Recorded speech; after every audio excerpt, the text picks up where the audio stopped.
खुलुमबाय बे समाव बडोलेण्ड इंखं टेलिभिजननि स्टुडिय'आव आं मिथिका नार्जारि दिनै मोनाबिलिनि गाहाय रादाबफ्राव दङ।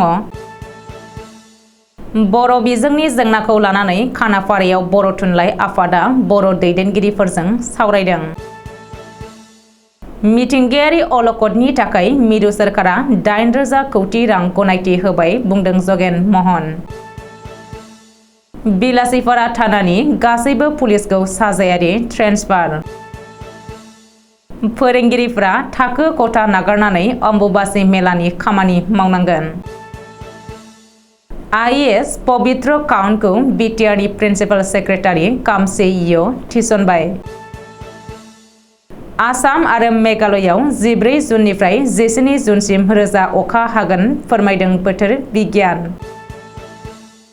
गुजरातआव बिपर्जय बारहुंखा सा 35,000 सुबुंखौ रैखाथि जायगायाव थाहैहोबाय। तामिलनाडुआव मोब्लिब बिफाननि मन्थ्रिखौ ईडीआ एरेस्ट खालामदों। लेन्डिं खालामनाय समाव लान्जायखौ हुथ्रोद होनानै इन्डिग' बिरखं गाथोननि सासे पाइलटआ सासपेन्ड जादों। नीट आनजादाव उथ्रिसारनो हादों गसाइगाव साइन्स एकाडेमिनि 7 फरायसाफ्रा। दानिया फै आबुं रादाबाव।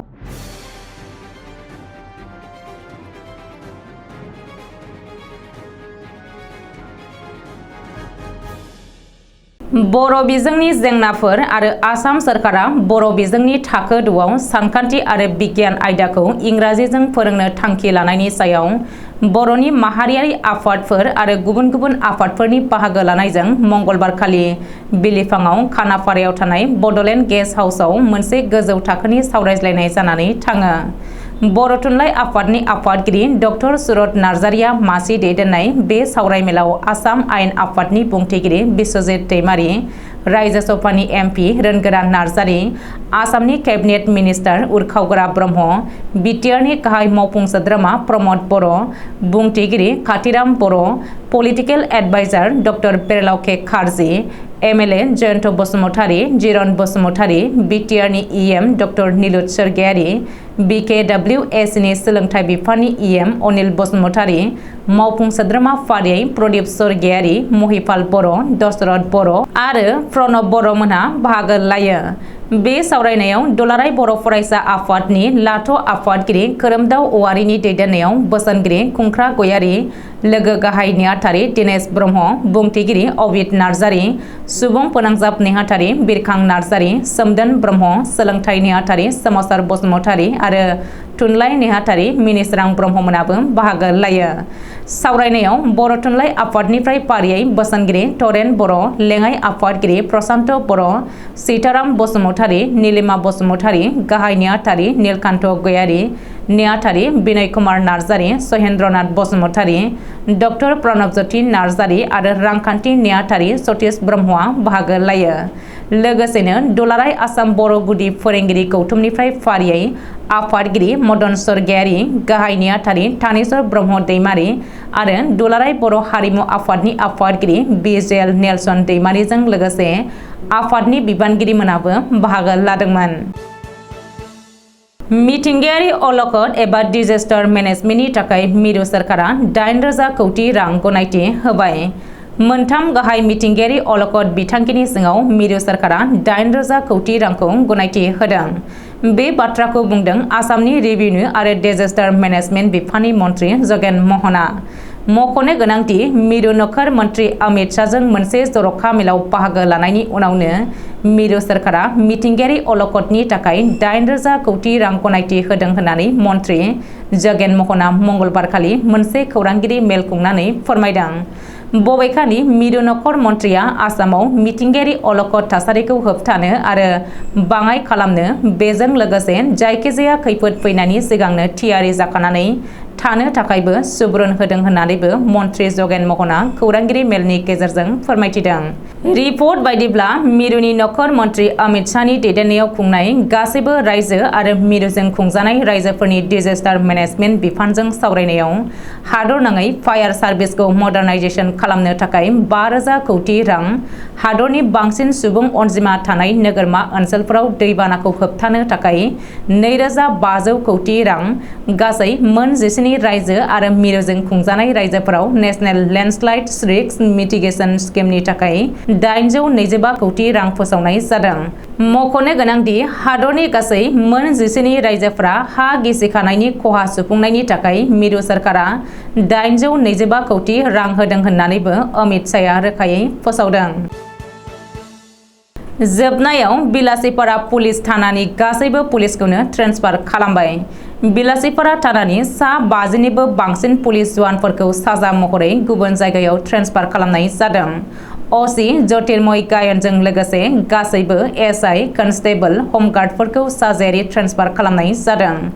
रायजोनाङै सोमावग्लुंनाय बिलासीपारानि बासेर आली बुथारनाय जाथायखौ लोब्बा लानानै बिलासीपारा पुलिसआ खुदियानिफ्राय लानानै आइजोफोरखौबो हमनानै 6 सान पुलिसनि लकआपआव लाखिदोंमोन।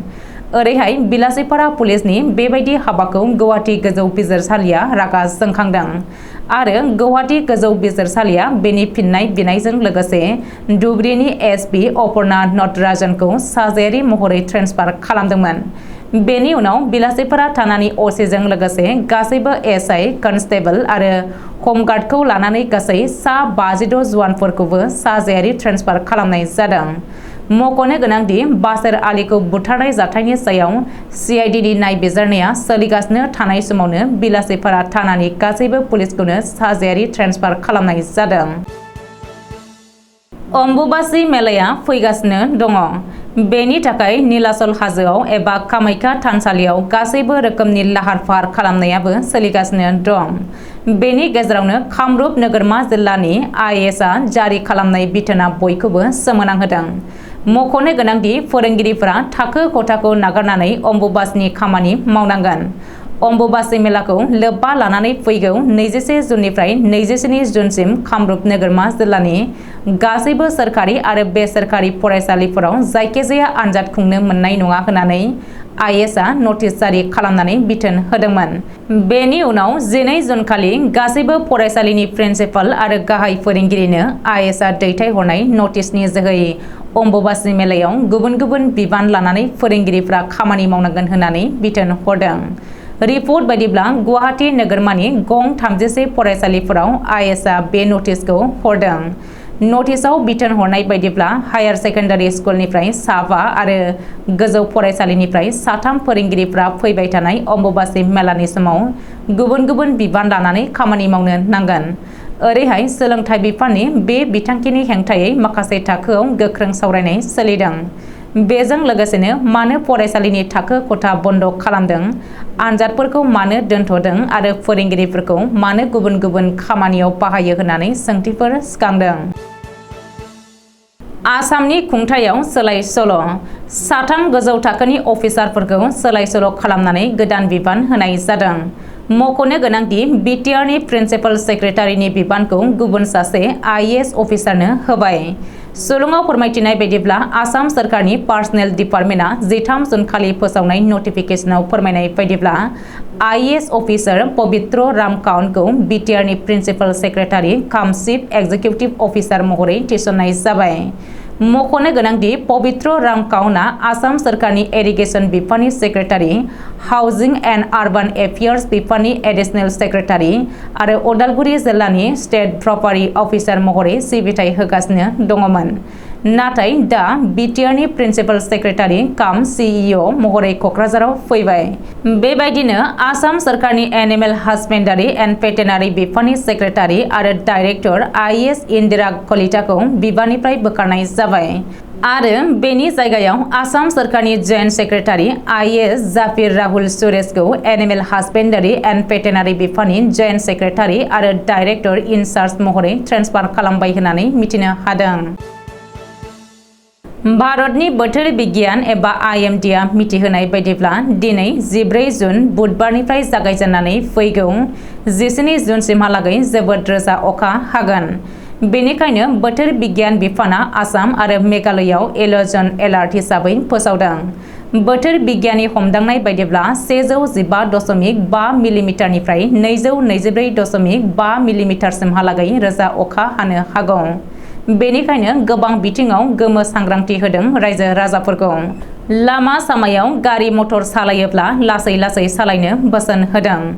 मानो होनोब्ला बांद्राय अखा हानायनि जाहोनाव लामाफोरखौ मोजाङै नुवा।